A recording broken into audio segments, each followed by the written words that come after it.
Okay, this is Excel Chapter 2, Movie Number 1 for the Pause and Practice 2-1. So I'm in Blackboard in Excel Chapter 2 assignments, just looking at the layout. So it looks like there's 3 pause and practices for this chapter, and we start with Paradise Lakes -02. So I'm going to download that. I don't need any extra files, and it is here. So let me take care of this. Shoot, sorry. And I just want to talk a little bit about Chapter 2. I think out of this entire class, this is the most difficult chapter because it really moves to another level. It covers a lot of not only how to use Excel, but the underlying mathematics and finance principles that are covered, I think sometimes can cause students issues. So I really recommend that you make use of the study guide for the test that's found in the materials folder on this Excel chapter. It would be Excel Chapter 1's material. There is a study guide for the test. I would use that and make notes because there's just a lot of formulas in this chapter, and they're not simple formulas. They start off simple, but we really we do cover quite a bit of functions that are complex, both in how you use Excel for them, but more as the underlying what the formula does for you, and then being able to transfer that to a new situation, which is what you have to do for the test. So the first thing that we want to talk about is, you know, we've used a formula in here, but it was the sum function, right? So it kind of did everything for you. But I do want you to pay attention to what is written in this chapter, not just what's in the pause and practice. So the first thing is the symbols and how you use them for math. So when you want to add, you use the plus sign, right? When you want to subtract, you use the hyphen. Multiply, got a letter, you use the asterisk, okay?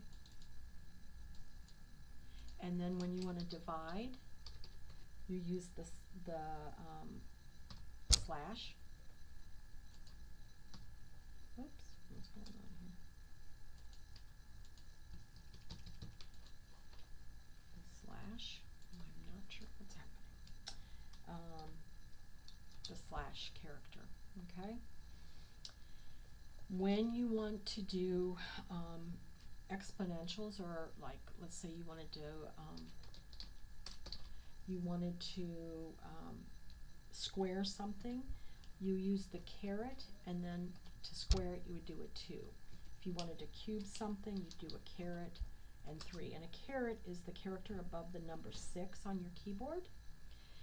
And I really have this in reverse order. I should have started with the exponential on the top, and then division and multiplication, and then addition and subtraction, because I do want you to understand. Please excuse my dear Aunt Sally, or PEMDAS. This is what's known as order of operations, and it's the order in which Excel looks at things to perform the math. So first is parentheses, exponential, multiply, division, addition, subtraction. Multiplication and division are reciprocal, so they have the same weight, so it doesn't matter which comes first, left to right. It'll just, because it doesn't matter if you multiply or you divide first, you're going to get the same answer. Same thing with addition and subtraction. Doesn't matter if you add first and then subtract, or subtract and then add, you're going to get the same answer. But when you are, this is the order in which things are done. So if I had a formula that said 4 plus 2 times 3, what do you think the answer of that's going to be? Well, if we look at the order of operations, how this is figured out is left to right. Excel looks, okay, are there any parentheses? Nope. Go back to the beginning. Are there any exponentials? Nope, they're not raising to any power. Okay, now I look multiplication and division the same. So I'm going to start at the left. Oops, here's a multiplication. So 2 times 3. What's 2 times 3? It's 6. So the intermediate step would be this 2 times 3 now turns into a 6. We go back to the beginning, and now we look addition and subtraction. So 4 plus 6, we're going to get a 10, right? But what if you really wanted it to be 4 plus 2 times, I forget what my formula was, 4 plus 2 times 3. 4 equals 4 plus 2 times 3. What if I really wanted to do 4 plus 2, get my 6, multiply the answer by 3? Well, then I have to put what I want to have happen first within parentheses, and it'll do left to right, right? So 18. Very different answers. When you're thinking about making business decisions based upon the numbers that you derive from these Excel sheets, it's important that you get the right numbers. So please take time to look at your orders of operations to understand how that works in your system. Okay. All right. So we talked about it's in your book here, and then the other thing that we need to, and I mentioned this earlier in the movie, and that's about absolute, mixed, and relative referencing. Okay. So by default, this formula here, B5, the sum of B5 through B9, B5 through B9, Excel does not really think B5 to B9. It says, hey, the first element that I'm adding together is in the same column. The answer's in B. My first piece is in B. So same column, but row 5. So 1, 2, 3, 4, 5, 6 rows above me, all the way through, same column, but 1, 2 cells. So I could take this formula and I could copy it anywhere, and it's going to do the same thing. So if I start to put numbers in here, it's going to do it. Now if I put 6 in here, it's not going to do anything. Well, it shouldn't have done anything. Why didn't it do anything? Why did it do it?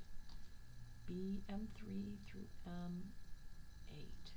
3 through M8. Yeah, okay. So it, relative to where the answer is, it updates that formula, right? So, okay, so I put this in here and I've got this formula formatting, so I'm going to use this little, it looks like one of those pink pearl erasers, right? That's what it always reminds me of. So I'm going to clear all, so it gets rid of it. So that is what's considered relative, right? So it changes, and it changes based on the position of the numbers within the formula. But there are times when you want to derive something in an absolute fashion. In other words, the piece of information that you are using doesn't change locations. You always want to go back to that cell. Sometimes it could be a multiplier, it could be a tax rate, it could be an interest rate, something that you're going to use across formulas, but it's located in one cell. You would need to lock in that reference to that cell by making it an absolute reference. So here's the thing. So relative is just what we normally see. Column, row. Absolute would lock in both pieces, and that means putting a dollar sign before each element of the address. When you put that dollar sign in front of a piece of a cell address, you're locking it in. It will never change. You can copy that no matter where. It is still going to stay B1, always and forever. Mixed, you can have two mixed. You can lock in the column, so it's always going to look in column B, but the row could change 1, 2, 3, 4, 5 based on what you need it to do. Or you could have mixed the other way, where the column is relative. It can change B, C, D, but it's always going to look in row 1.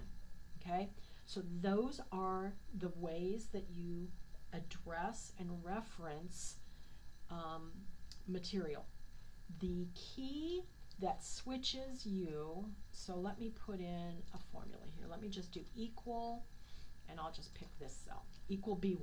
All right, you see right now it's relative, right? There's no dollar signs.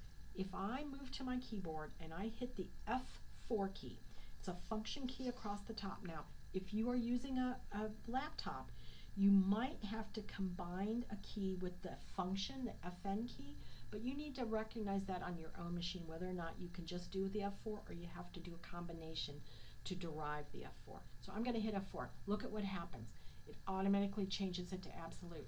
I hit it again. Oh, I got these backwards. It locks in the row. The column can change. I hit F4 again. Hey, it locks in the column. The row can change. I hit F4 again. It goes back to the top. So it'll just roll through these. Okay. It'll roll through these and allow you to change it. Okay. I've gone over, I haven't even started this, but I did want to make sure that you understand some of these fundamental concepts from this chapter. Next movie I will actually start with the work. All right guys, thanks.